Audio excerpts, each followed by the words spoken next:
Vintage 61 Storehouse. We are so excited to be live with you today.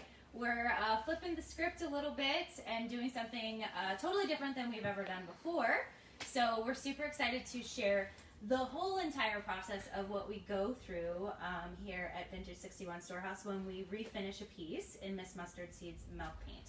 So these gals are normally behind the camera, but today they're joining me on camera. So I'm Laura, I own the store. This is my best friend Lori, and she works here as our on-site refinisher. She sands, she fixes things, she does all of the things. And this is Miss Kathy. Hello. She stages all of our pieces. Is everything okay? Huh? What do you mean? There's people watching. What? It's on. There's people watching. Okay. Can you see us on the... There's 12 people watching. Perfect. I feel like we're good. 13. We've done this a million times. We should be okay. Maybe she's just not on the right side. But anyway, that's how this is all going to go down. So first, Miss Lori. So this piece is painted in mustard seed yellow, which we love. So Miss Lori has already sanded it down a little bit, but she's going to give you all those tips of how we get ready to prep a piece, paint a piece. She's going to go through all that and some good sanding tips. So I'm going to turn it over to her. We're going to go over here. I'm going to stay with Lori, but she's going to give us some good tips on how she goes about prepping a piece and sanding.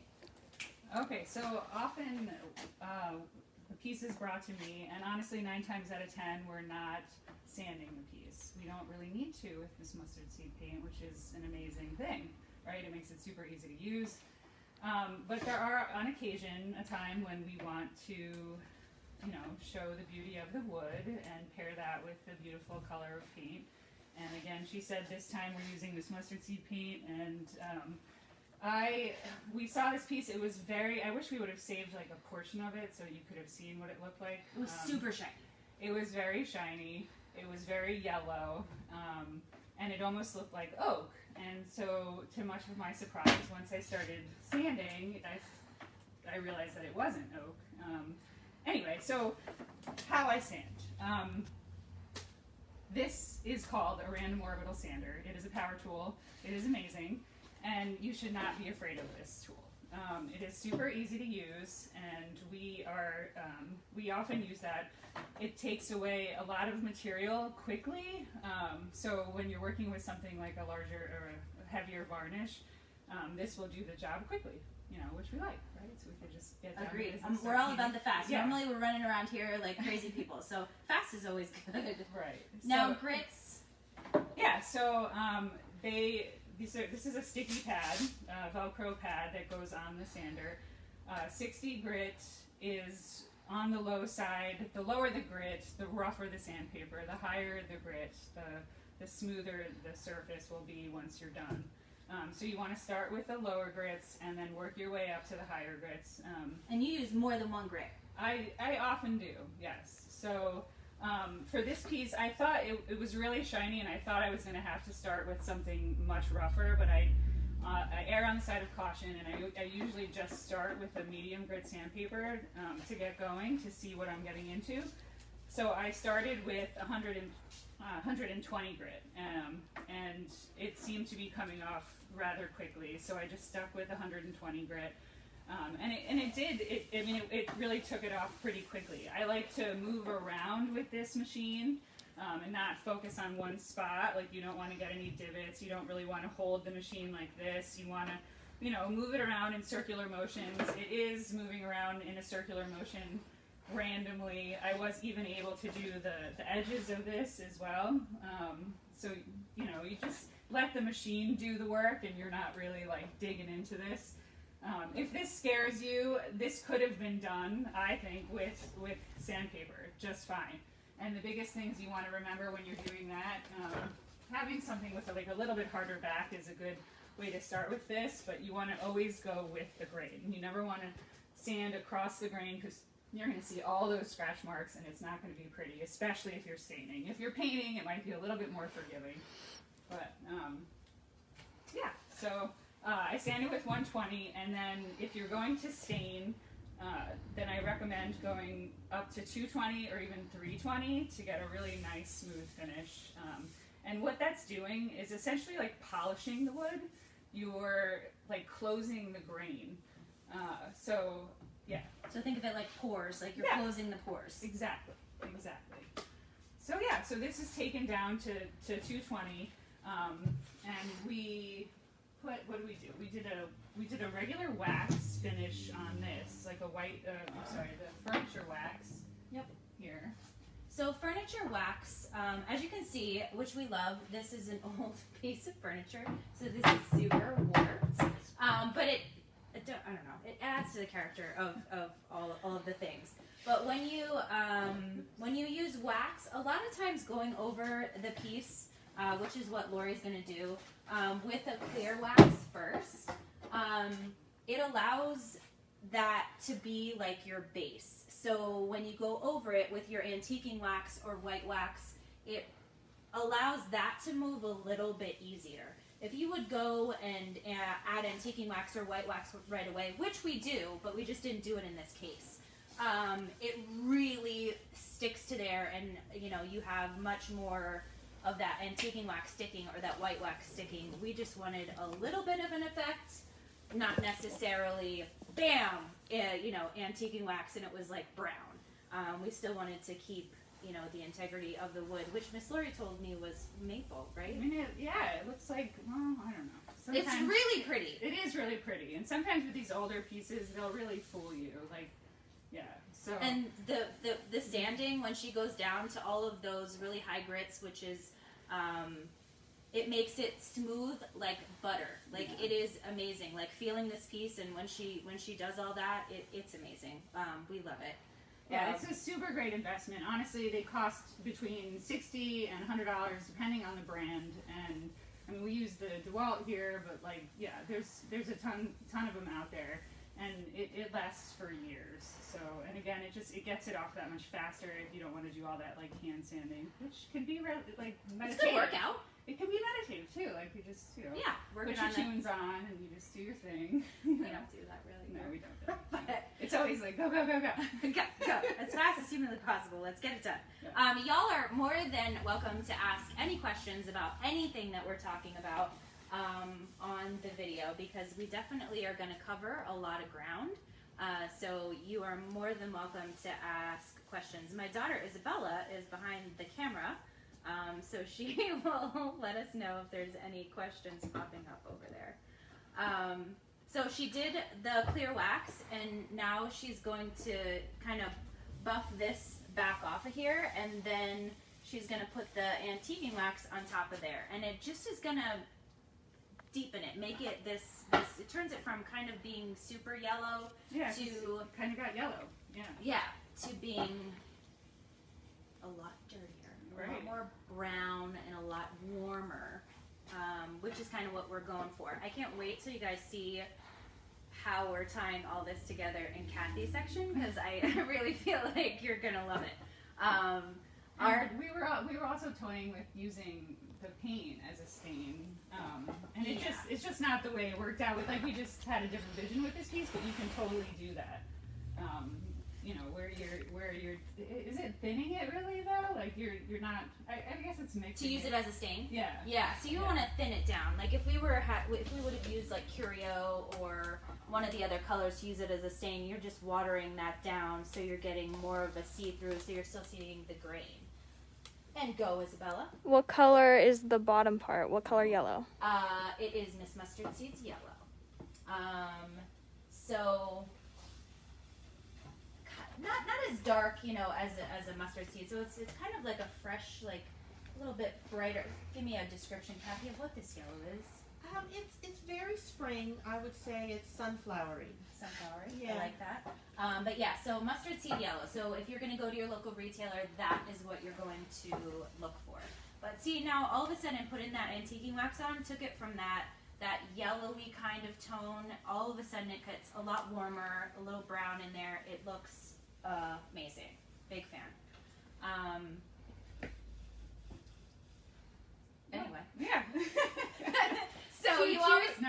you always want to, you can add more or deepen it up that way. A lot of the times what happens when you're putting these waxes on is it's getting caught in those grains, so that's where it really shows like those brown tones. And when you use wax, you're going to want to buff it back off, so your piece isn't like all tacky. And you always want to use the clear wax first, right? Yeah, Always. Yeah. If you go ahead and use that antiquing wax, it's straight away. It just, you can't control it. You can't control how much you're putting on, and you can't control, you know, kind of where it is. So using that clear wax first, I think it makes a huge difference in the way you can control what you're doing. Right. And prep, Lori, do we have any prep on our pieces? Yeah, I mean, it's generally a good idea to clean the piece. You know, you're getting a lot of these things, you know, they're older pieces. I don't know, sometimes they come to us very dirty. So a degreaser is a good idea, like the TSP. Because y'all know they used like pledge and like Old English, like nobody's business back then. Yeah. So we want to kind of get that off because that's a natural resist and it won't let the paint stick. Right, it won't let the paint stick. It'll be too chippy. So, You'll hate it. yeah, and it, you know, it never hurts. Like, it's really not that much work to just take a little piece of sandpaper, something fabric lined, will last a lot longer. You can even use the old pads when you're done sanding these bigger surfaces. And just kind of like throw them in a bucket on the side and pull them out whenever you need it, especially for distressing. Like, they're not as rough at that point. But yeah, just lightly go over any of these surfaces that look a little shiny, and it's not going to hurt. It's not going to be that much extra effort, but it might stick that much better. So, right. Yeah, but other than that, I mean, it's real easy, and I like, you know, everybody should try doing it. And definitely get a sander. It Yes. makes a big difference in our life here at the shop. If we had to hand sand everything, it would not be. We wouldn't get anything done. Yeah, we would just. Poor Miss Lori would have like the worst arthritis. It would be bad. So that is what Miss Lori takes care of. Not the only thing she takes care of at the shop, but that is like one of the things one of the jobs that she does here at the store, and it's a huge help to all of us. I am gonna just talk a little bit about painting. We've gone over this a ton of times as far as doing the paint. But like I said, the color is mustard seed yellow. I already have some mixed up in here, and this piece is pretty much on its way to being completely done. We wanted to do that only because maybe Miss Lori could attach our board maybe back on Do we here. have the original screws anywhere? That is an excellent question. I could find some. Okay, that would be amazing. Okay. So that's going to go back on here. And also with the different kinds of wood, it definitely takes your wax and your stain totally different, any different types of wood that you're dealing with. So, because I feel like, you know, yeah, some of the surfaces will be a little bit different when you wax them. That is really work. It's really work. I'm gonna have a good time trying to get that on there. Yeah. So I didn't feel like it was like that when I got it. I think it just did that all on its own. It did that. I feel like it did. Okay. So milk paint comes in these bags here, and milk paint is powder form, and you mix it with water. So we've gone over this a bunch of times, but you're going to mix 1 part water to 1 part powder. So that's how we did this piece. We did not add any bonding agent to it. This piece didn't ship, but when we get over to our studio that Miss Kathy is designing, that actually did ship a bunch. So That might be because I did sand it a little bit. So that's that could that be is that. something. That might be on you. Sorry, I need a excuse me. whisk. Do we have like a spare whisk anywhere? Yes. Here we go. So 1 part water to Coming up 1 behind you. part powder, and always mix.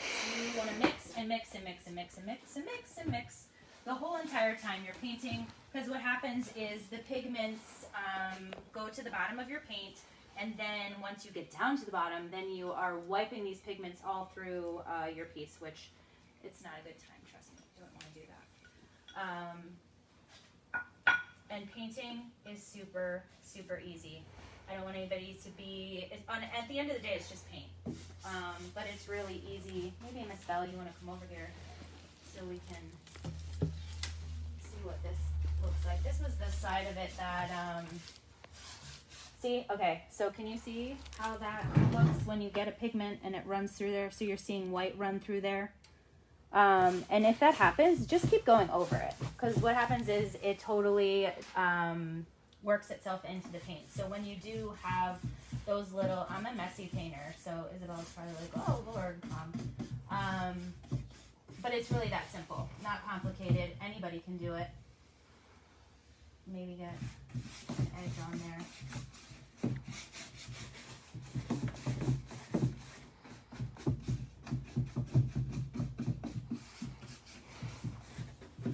And like I said, this is really would be my last coat on this whole entire piece. And I think we put 2 coats on here already, and it was going over a darker tone of that. So it really doesn't take a lot to do it.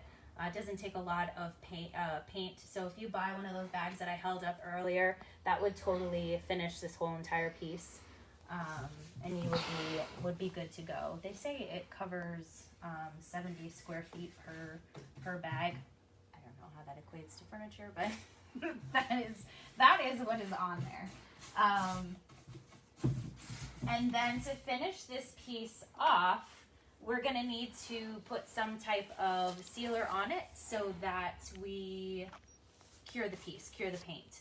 And on this piece, we're just going to do some hemp oil. So my drawers, you didn't put anything on here. Well, what's on your wax? Hemp oil. Hemp oil. So Miss Lori already did this, but this was complete. This is completely finished. So you can actually see against this what a difference hemp oiling something versus this is not, doesn't have a finish on it yet. So the difference with that is huge. And like I said, if you have any questions about what we're going through, you are more than welcome to ask them. Brushes, this is a synthetic brush that I have here. I like it because it has the short handle, so I can hold it in my hand. It makes things super easy. But that is my end of it, and what we're gonna do. Hemp oil comes in, well, we have the big jugs of hemp oil, but looks like this lightish brown. We put it in a bowl, and then we brush it on. And you're gonna be able to tell, watch the paint when you're backing up. You're gonna be able to tell how much hemp oil to add, because when it starts pooling, that's it. It doesn't want to soak up anything else, and just wipe that off with a cloth and you're good to go. And that's what we did on those drawers. So we are going to turn this over to Kathy. She's the person that, yeah, Lori, do you want to maybe pull that away from Yeah, absolutely. Don't go over there yet. What Miss Kathy does in the store is she takes these pieces that we finish. She normally gives us some like direction and color, and we do that part of it and paint everything. And then she pulls these amazing vignettes together. And I can't tell you how much setting up those spaces makes a difference in selling your pieces. So if you're watching this from the standpoint like what we do, you do the same. Staging your pieces definitely makes a big difference in your photographs and in selling pieces in general. And if you're looking at it from your homeowner and you want to redo pieces in your home, Miss Kathy is going to come up with some really great tips so that you can hopefully pull pieces together in your home. We're going to pan it over to Kathy over here, and Miss Lori and I are going to finish up this so that we can put it into where it needs to go. Hello. Yeah, like they said, I staged the pieces here.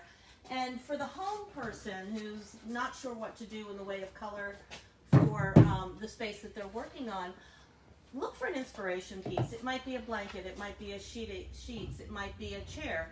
In this instance, I have this, I guess it's around the 1940s chair that was in a yellow. And when they were asking me what color do you want to work on, I said, well, I'm just really in love with this color. What do we got? And this mustard seeds yellow was it. So we chose some pieces, started painting them up. So this is the inspiration piece that I used for this space, and I'll start to incorporate it.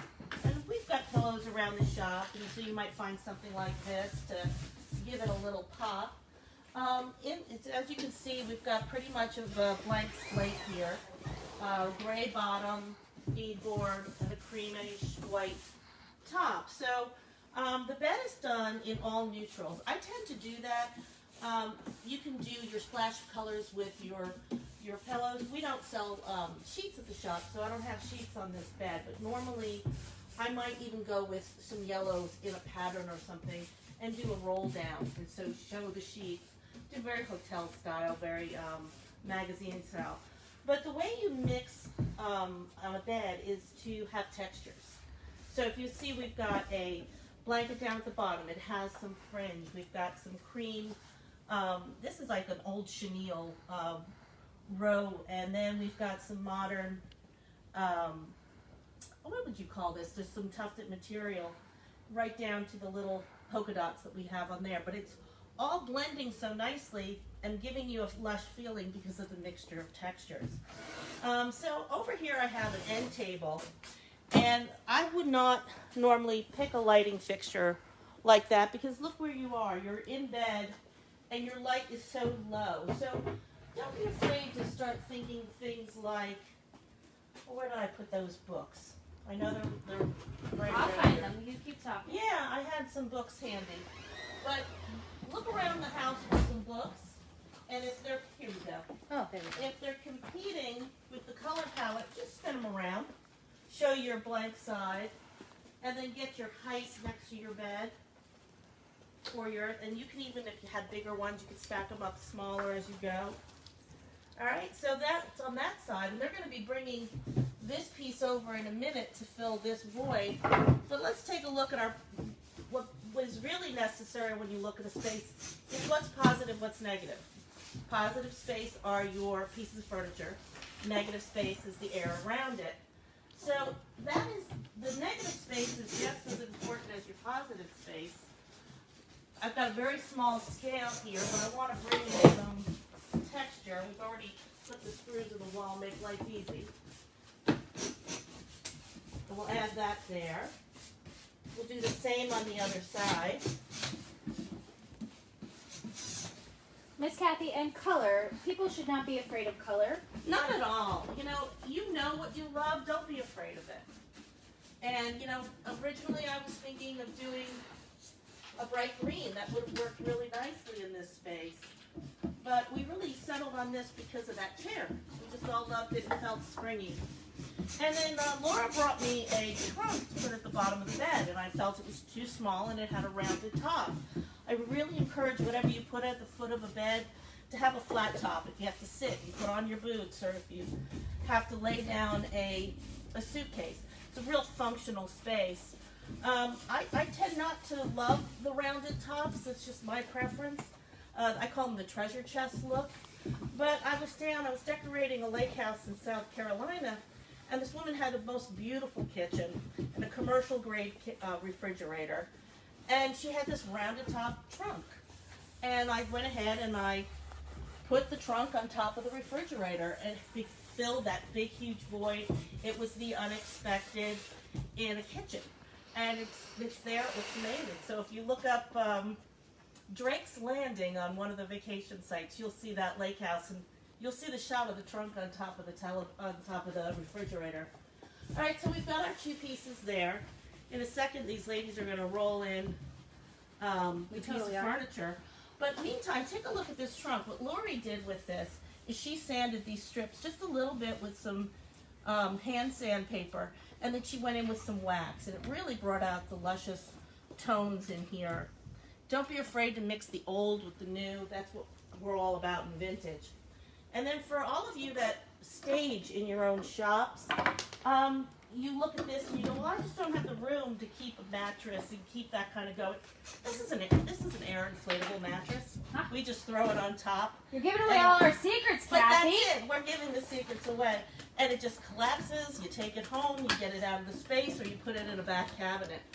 So those little extra things really make your commercial retail space come to life. Work around color, work around texture. So many times I see people do item, and that's really killing the feel of how to use things. When you have a piece of furniture like this piece here, and say you have 4 pieces of furniture, a dresser, a nightstand, all those things in your space, and you've got all these littles that you want to sell. Don't fill the top of that surface, because people are going to think that it's just a vehicle to sell the littles. They're not going to look at that piece of furniture and say, how does that work in my space? So, you want to go ahead and put the... I mean, you know. Little unexpected things bring things together, makes it pop. I don't do any of this. I'm following the map of Kathy right now, so this is not my job. So in this space, a lot of times, this is for the home person. You get an end table or a piece like this, and you put lamp and you put clock. So often a tray is nice, because then when you start to empty pockets at night or whatever you do, they fall in the tray. They don't look messy. It makes it pull together. It makes you feel like you have to decorate less space than the whole thing. So any kind of little trays around the house, think of them on your end tables, on your nightstands.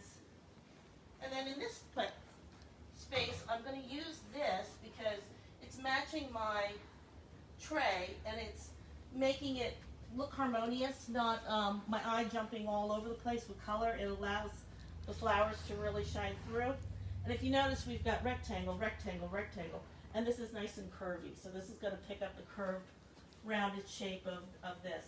Yes, we're a little crooked. Don't worry about it. Slightly crooked. Slightly crooked. Just a little And bit. then The gold one mirror other is right thing, behind you. that I'm going to add to this space.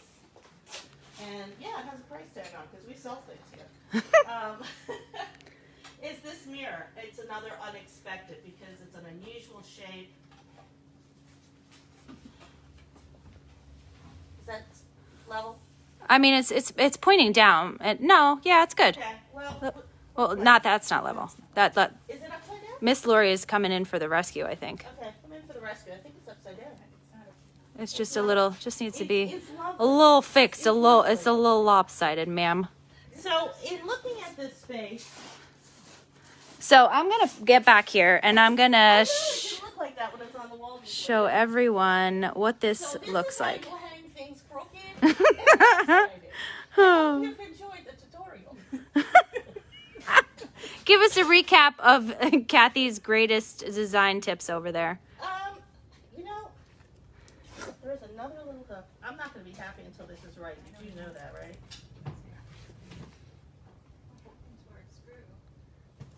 Hi, Chris.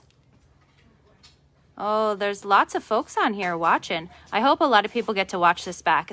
I wish y'all were here. The space looks amazing. It's delightful. There's two hooks on the back. That's Oh. amazing. Looks better in person. All right. So See? you see it's warm. It's inviting. It's great for any room that you have, a guest room, a little girl's room, and your own drama suite, if you would. So, some other things we could have done with this space, we could have done one gigantic piece of artwork. We could have done some matching gridded botanicals or something, where, you know, the idea is to just not put something small on a wall. Fill that space, enjoy the space. And wallpapers have come back. Agreed. Yeah, wallpapers. Agreed. Imagine that wall with a wallpaper. We thought about it. You thought about it? Yeah. But then we're locked in. Well, we only have so much time, guys. Are there any questions? We do not have any questions, but which is great. Amazing. But now what's going to happen, I'm going to have Miss Bell come back on here because I'm going to come over here with Kathy. We could totally live here. I wish that was an option. Maybe Miss Lori can look at our angle of the camera back there. They're a little far But- away from each other. My point being, so when Miss Kathy is we're going to have her take pictures of this space and exactly the way it is in this space here. Because obviously this isn't our selling space. This is our studio space that we use when we do these lives and lives of our own. But I'm going to have her take photographs so you can kind of see how all of that, you know, how she can take photos in this space. And it's not going to look like we are in the space we're in. So pictures and photography make a huge difference. And maybe our next video, I can con Kathy into doing that and showing you a couple things about how you would take pictures and keep things in mind when you're doing that. Because Miss Kathy also does all of our photos and edits all our pictures as well. So she's a huge help. I feel like I'm like maybe on wet paint. But so this is how this whole thing turned out from start to finish. I hope you got to see the whole thing. If you didn't, definitely go back and re-watch what we did on here. Miss Lori did all of our prep work and our sanding. I did painting. I didn't paint all this myself. It was like busy little crazy bees in here with paintbrushes today trying to get this whole entire thing done. But we actually made it happen. And Miss Kathy did all of the staging and made all of this look amazing. And color, don't be afraid of it. Never. Because this is mustard seed yellow. Who would have thought that mustard seed yellow would look so stunning? Could you imagine putting together a guest room like this? Nobody would ever leave. So pretty. Yeah, I would stay. Yeah. So just do that at your house, and Lori and I'll come and live there. It'll be great. So I'm going to have Kathy take some photos, and I'll get Chris to post them on the Miss Mustard Seed page, so you can see what this looks like photographed, and what we would do actually with this space. That's pretty much it for our video today. I feel like we've been on here forever. Maybe this is like a 45-minute video. I don't know. What time are we looking at? I have no idea. It's 3:10. Shut up. It is not. What time is it? 3:33. 3:33. So, okay, a 33-minute video. That's not too painful to watch. We will join you hopefully next month. Miss Mustard Seed invites us back to do something else. Everyone should, come on in here for the end of the video. But our store is Vintage 61 Storehouse. So you can come and purchase the paint here. You can visit us online, and we will ship it to wherever you are. And join us on Facebook. We don't just do lives on their page. We do lives on our own. And you can come and visit us. Our store is about 20,000 square feet, which is a lot of space. And this is typically what our store looks like. I'm not going to do a tour of our store today. We can maybe do that next time. Because we'll, by that time, have new vignettes out that you haven't seen yet. So, what is it? Are you okay? Yeah. Do you have a question? You're just playing around with the camera? There's text come through. Good to know. So, join us on our page and like what's going on our page. And we do lots of these videos to kind of walk you through what goes on here and just events that we have going on. But definitely come and visit us. It's definitely worth the trip. We're located 1070 Center Turnpike in Pennsylvania. So, 3 hours is nothing for people to come and visit us here. We're just getting into our markets. So I know a lot of people that will watch this back live close to here because we'll share it on our page. Our first market is April 10th. We always host it the second Saturday of every month, and they run April through October. And we fill up, we have big lumber sheds outside, so we fill that full of vendors and food and wine and all the great things. Lots of antiques and crafts and all the stuff. So you can join us for one of those. And we also have an art market coming up in May, which Miss Lori is running. That is May. It's May 1st, so that's the first Saturday in May, and we'll also have our regular outdoor market the second Saturday in May, so 2 big events that month, and we're hoping to do that, Throw events in there that are a little different, and Right. The art market is definitely different. A different how? Different how is that we're inviting people who are mostly handcrafting items, artists, artisans, we even have some culinary take on it, some people making kettle corn and different, anyway, it's going to be a great event. There is a post on our Facebook page inviting vendors to come out, and we still have space. We do. We still have space. For any of the events that are going on. So for Lori's art market, for our regular outdoor market. So if you're interested in signing up, you can get in touch with us via phone or email or Facebook or wherever you want to contact us. And we will get you in the right direction and get you signed up. But our events are very well attended. We get people here by the thousands. So definitely, if you haven't been here, you can come on those days, or you can vend here at the store. We have some people for our markets that come from other states to vend here with us. Our first market is always a smashing, big deal. So if you would like to sign up, just get in touch with us, and we can definitely hook you up with that. and hopefully we will see you next month. Will be April. Yeah, the second Saturday. So probably after our first market, I would think, would be our next live video. So we'll tell you how it went. If you have any questions, feel free to comment on this video, and Miss Mustard Seed, Chris, somebody will answer the questions on there. And we hope you had a good time with us, and we will talk to y'all later. Bye!